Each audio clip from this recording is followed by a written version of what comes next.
नमस्कार दोस्तों, स्वागत है आपका वनडे एग्जाम सेंटर में। दोस्तों, आज हम बीए चतुर्थ सेमेस्टर के लिए हिंदी अनुवाद का 7वां प्रैक्टिस सेट लेकर आए हैं। आपका यह प्रैक्टिस सेट पूर्व की परीक्षाओं में पूछे गए प्रश्नों पर आधारित है। आइए बिना देर के प्रैक्टिस शुरू करते हैं।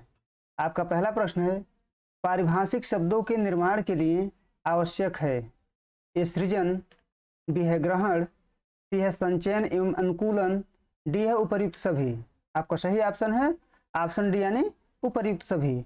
यानी पारिभाषिक शब्दों का जब हम निर्माण करते हैं तो नए नए शब्दों का सृजन भी करते हैं, दूसरी भाषा से नए नए शब्दों को ग्रहण भी करते हैं और उसका अपनी भाषा के अनुसार, यानी जिन शब्दों का हमने सृजन किया है, जिन शब्दों को हमने ग्रहण किया है, उसको अपनी भाषा के अनुसार संचयन और अनुकूलन भी करते हैं। यानी सभी ऑप्शन सही हैं, उपर्युक्त सभी। अगला प्रश्न है, पारिभाषिक शब्दों के निर्माण की प्रक्रिया के लिए आवश्यक है, यानी पारिभाषिक शब्दों के निर्माण की प्रक्रिया के लिए क्या आवश्यक है। ए, हमें अत्यंत आवश्यक अंतर्राष्ट्रीय पारिभाषिक शब्दों को अपनाना चाहिए। बी, उसमें ध्वनि का हेरफेर हमारी भाषा के अनुसार होना चाहिए। सी, नए शब्द हिंदी या प्रादेशिक भाषाओं के व्याकरण के अनुसार होने चाहिए। डी है उपर्युक्त सभी। आपका सही ऑप्शन है ऑप्शन डी यानी उपर्युक्त सभी। यानी पारिभाषिक शब्दों के निर्माण के लिए इन तीनों चीज़ों का होना आवश्यक है। यानी जब हमें बहुत ज़्यादा जरूरी हो तभी हम अंतर्राष्ट्रीय पारिभाषिक शब्दों को अपनाएं, और जो शब्द हम अपना रहे हैं उसका यानी उसके ध्वनियों का हेरफेर हम अपनी भाषा के अनुसार कर लें। अगर हम नए शब्द हिंदी में बना रहे हैं तो उसका जो व्याकरणिक संरचना होगा वो हिंदी या प्रादेशिक भाषाओं के अनुसार होगा। यानी तीनों ऑप्शन सही हैं, उपर्युक्त सभी। अगला प्रश्न है, विधिक शब्दावली का संबंध है। ए है न्याय व्यवस्था से, बी है प्रशासनिक व्यवस्था से, सी है चिकित्सा की व्यवस्था से, और डी है उपर्युक्त में से कोई नहीं। आपका सही उत्तर है ऑप्शन ए यानी न्याय व्यवस्था से। यानी विधिक शब्दावली का संबंध न्याय व्यवस्था से है। अगला प्रश्न है, कार्यालय या प्रशासनिक हिंदी में प्रयुक्त शब्द कौन है। ए है सेवा व्यवधान, बी है निवेश अधिकारी, सी है स्वीकृति, और डी है उपर्युक्त सभी। आपका सही उत्तर है ऑप्शन डी यानी उपर्युक्त सभी। यानी ऊपर के जो तीनों ऑप्शन हैं, सेवा व्यवधान, निवेश अधिकारी और स्वीकृति, ये तीनों शब्द प्रशासनिक हिंदी में प्रयोग किए जाते हैं। अगला प्रश्न है, निम्नलिखित में से पारिभाषिक शब्दावली की विशेषता है।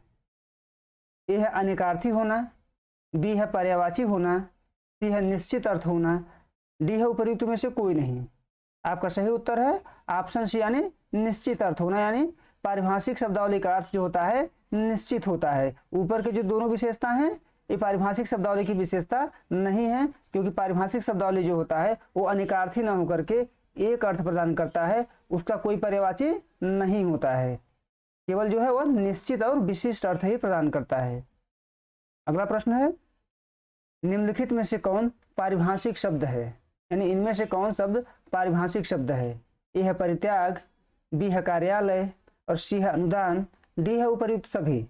आपका सही उत्तर है ऑप्शन डी यानी उपर्युक्त सभी। यानी परित्याग, कार्यालय और अनुदान तीनों जो है पारिभाषिक शब्द हैं। अगला प्रश्न है, कार्यालय या प्रशासनिक हिंदी का उद्देश्य क्या है। यह साहित्य के क्षेत्र में हिंदी का प्रसार, बी है कला के क्षेत्र में हिंदी का प्रसार, सी है राजकाज तथा प्रशासन के क्षेत्र में हिंदी का प्रसार, डी है उपर्युक्त में से कोई नहीं। आपका सही उत्तर है ऑप्शन सी यानी राजकाज तथा प्रशासन के क्षेत्र में हिंदी का प्रसार। यानी कार्यालय या प्रशासनिक हिंदी का उद्देश्य राजकाज और प्रशासन के क्षेत्र में हिंदी का प्रचार प्रसार करना है। अगला प्रश्न है, वैज्ञानिक एवं तकनीकी शब्दावली आयोग किस मंत्रालय के अंतर्गत काम करता है। ए है शिक्षा मंत्रालय, बी है गृह मंत्रालय, सी है वित्त मंत्रालय, और डी है विज्ञान एवं प्रौद्योगिकी मंत्रालय। आपका सही उत्तर है ऑप्शन यानी शिक्षा मंत्रालय। यानी वैज्ञानिक एवं तकनीकी शब्दावली आयोग जो है शिक्षा मंत्रालय के अंतर्गत काम करता है। दोस्तों, इसका गठन 1961 में किया गया था। 1961 में किया गया था। अगला प्रश्न है, पारिभाषिक शब्दावली की विशेषता है। यह है विशिष्ट क्षेत्र में एक विशिष्ट अर्थ की अभिव्यक्ति, बी है अर्थ की सुनिश्चितता, सी है मूल या रूढ़ होना, डी है उपर्युक्त सभी।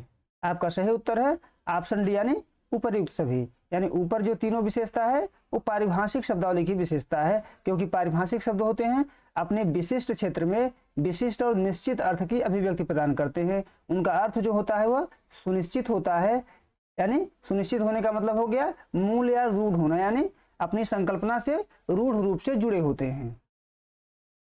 अगला प्रश्न है, निम्नलिखित में से प्रशासनिक अनुवाद का उद्देश्य क्या है? यानी प्रशासनिक अनुवाद का उद्देश्य क्या है? यह है बहुसंख्यक वर्ग तक शासन की नीतियों को सहज रूप में पहुंचाना। बी है सामान्य नागरिकों को उनके अधिकारों के प्रति जागरूक करना। सी है शासन और जनता के बीच संबंध स्थापित करना। और डी है उपर्युक्त सभी। आपका सही उत्तर है ऑप्शन डी, यानी उपर्युक्त सभी। यानी प्रशासनिक अनुवाद का जो उद्देश्य है वो बहुसंख्यक वर्ग तक शासन की नीतियों को पहुंचाना है, सामान्य नागरिकों तक उनके अधिकारों को जागरूक करना है और शासन और जनता के बीच बेहतर संबंध की स्थापना करना है। यानी तीनों ऑप्शन सही हैं, यानी ऑप्शन चौथा सही हो जाएगा, उपर्युक्त सभी। अगला प्रश्न है, निम्न में से कौन समास प्रक्रिया से निर्मित पारिभाषिक शब्द है? समास प्रक्रिया से निर्मित पारिभाषिक शब्द कौन है? ए है ग्राम पंचायत, बी है आकाशवाणी, सी है घोषणा पत्र, डी है उपर्युक्त सभी। आपका सही उत्तर है ऑप्शन डी, यानी उपर्युक्त सभी। यानी ऊपर के जो तीनों शब्द हैं वो समास प्रक्रिया से ही निर्मित शब्द हैं। दोस्तों, समास प्रक्रिया में पारिभाषिक शब्दों का निर्माण दो शब्दों को आपस में जोड़कर किया जाता है। जैसे ग्राम पंचायत में ग्राम और पंचायत को आपस में जोड़ा गया है, आकाशवाणी में आकाश और वाणी को आपस में जोड़ा गया है, घोषणा पत्र में घोषणा और पत्र को आपस में जोड़ा गया है। यानी तीनों जो शब्द हैं वो समास प्रक्रिया से ही निर्मित शब्द हैं। अगला प्रश्न है, अर्ध पारिभाषिक शब्द है। ऑप्शन ए है जिन शब्दों में कोई तकनीकी पक्ष समाहित नहीं होता। बी है ऐसे शब्द जिनका प्रयोग सामान्य अर्थ में होता है। सी है यह शब्द सामान्य और पारिभाषिक शब्दों के बीच होते हैं। डी है इनमें से कोई नहीं। आपका सही उत्तर है ऑप्शन सी, यानी जो अर्ध पारिभाषिक शब्द होते हैं वह शब्द सामान्य और पारिभाषिक शब्दों के बीच के शब्द होते हैं। यानी कभी उनका प्रयोग सामान्य शब्दों के रूप में किया जाता है और कभी उनका प्रयोग पारिभाषिक शब्दों के रूप में किया जाता है। अगला प्रश्न है, निम्नलिखित में से कौन उपसर्ग प्रक्रिया से निर्मित पारिभाषिक शब्द है? उपसर्ग प्रक्रिया से निर्मित पारिभाषिक शब्द कौन है? ए है अधिकार, बी है प्रबल, सी है अनुबंध और डी है उपर्युक्त सभी। आपका सही उत्तर है ऑप्शन डी, यानी उपर्युक्त सभी। यानी ऊपर के जो तीनों शब्द हैं वह उपसर्ग प्रक्रिया से निर्मित शब्द हैं। दोस्तों, उपसर्ग प्रक्रिया से शब्दों का निर्माण शब्द के आरंभ में शब्दांश जोड़ करके किया जाता है। जैसे यहाँ कार के पहले अधि शब्द को जोड़ा गया है, प्रबल में प्र को जोड़ा गया है बल के पहले, अनुबंध में अन को जोड़ा गया है बंध के पहले। यानी तीनों जो शब्द हैं वह उपसर्ग प्रक्रिया से निर्मित शब्द हैं। अगला प्रश्न है, निम्नलिखित में से कौन संधि प्रक्रिया से निर्मित पारिभाषिक शब्द है? संधि प्रक्रिया से निर्मित पारिभाषिक शब्द कौन है? ए है जिलाधिकारी, बी है कुलाधिपति, सी है अभ्यावेदन और डी है उपर्युक्त सभी। आपका सही उत्तर है ऑप्शन डी, यानी उपर्युक्त सभी। यानी ऊपर के जो तीनों शब्द हैं उस संधि प्रक्रिया से ही निर्मित शब्द है, यानी संधि के नियमों का प्रयोग करके बनाए गए शब्द हैं। जैसे जिलाधिकारी जो है जिला और अधिकारी से बना हुआ है, कुलाधिपति जो है कुल और अधिपति से मिलकर बना हुआ है। इसी प्रकार अभ्यावेदन भी संधि प्रक्रिया से ही निर्मित शब्द है। यानी तीनों ऑप्शन सही है, यानी उपर्युक्त सभी। अगला प्रश्न है, अलाटमेंट का हिंदी अर्थ क्या है? ए है आवंटन, बी है प्रबंधन, सी है अनुबंध और डी है अनुलग्नक। आपका सही उत्तर है ऑप्शन यानी आवंटन। यानी अलाटमेंट का हिंदी अर्थ आवंटन है। अगला प्रश्न है, दो भाषाओं के बीच होने वाले अनुवाद को क्या कहा जाता है? ए है समभाषिक अनुवाद, बी है अन्य भाषिक अनुवाद, सी है अंतर संकेत परक अनुवाद और डी है उपर्युक्त में से कोई नहीं। आपका सही उत्तर है ऑप्शन बी, यानी अन्य भाषिक अनुवाद। इन दो भाषाओं के बीच होने वाले अनुवाद को अन्य भाषिक अनुवाद कहा जाता है। अगला प्रश्न है, कैटफोर्ड ने अनुवाद की सीमा को कितने भागों में बांटा है? ए है 2 भाग, बी है 3 भाग, सी है 4 भाग और डी है 5 भाग। आपका सही उत्तर है ऑप्शन ए, यानी 2 भाग। यानी कैटफोर्ड ने अनुवाद की सीमा को कुल 2 भागों में बांटा है। पहला है भाषा परक सीमा और दूसरा है सामाजिक सांस्कृतिक सीमा। इन्हीं दो भागों में कैटफोर्ड ने अनुवाद की सीमा को बांटा है।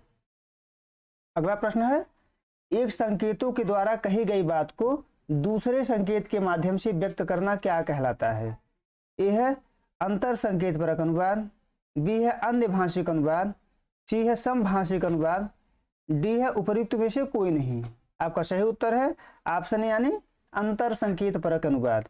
यानी एक संकेतों के द्वारा कही गई बात अगर हम दूसरे संकेतों के माध्यम से व्यक्त करते हैं तो उसे अंतर संकेत परक अनुवाद कहा जाता है। जैसे कोई कहानी लिखी गई है और उस कहानी के कथ्यों के आधार पर कोई व्यक्ति चित्र बनाता है तो यह अंतर संकेत परक अनुवाद कहा जाएगा, क्योंकि भाषा में जिन संकेतों का प्रयोग किया गया है उसका अनुवाद चित्र में प्रयोग होने वाले संकेतों में कर दिया गया है। अगला प्रश्न है, एलोवांश का हिंदी अर्थ क्या होगा? ए है भत्ता, बी है आरोप, सी है संशोधन और डी है असंगत।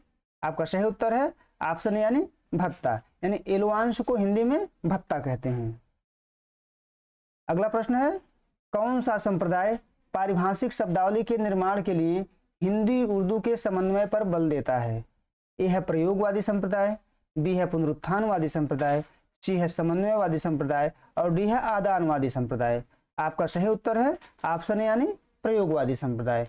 यानी जो प्रयोगवादी संप्रदाय है वह हिंदी उर्दू के समन्वय पर बल देता है, यानी उसका मानना है कि पारिभाषिक शब्दों का निर्माण हिंदी और उर्दू के समन्वय और सहयोग से ही किया जाना चाहिए। दोस्तों, प्रयोगवादी संप्रदाय को हिंदुस्तानी संप्रदाय भी कहा जाता है।